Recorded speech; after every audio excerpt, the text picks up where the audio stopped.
মহান বিজয় দিবসে ধানমন্ডি ৪ নম্বর মাঠে মেলার আয়োজন করে ধানমন্ডি সোসাইটি। এতে অংশ নেয় রাজধানীর বিভিন্ন এলাকার বাসিন্দারা।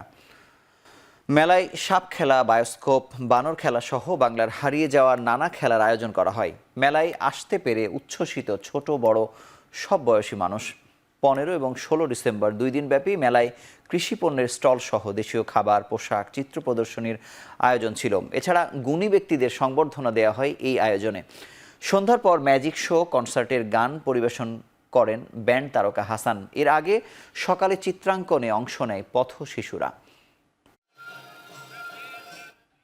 শেষে আমরা সবাই মিলে হলাম অনেক ধরনের খেলা দেখেছি। একটুবার আমরা নাটক দেখতে যাব। বাচ্চাদের ওয়ার্কশপের অ্যারেঞ্জ করা হয়েছিল।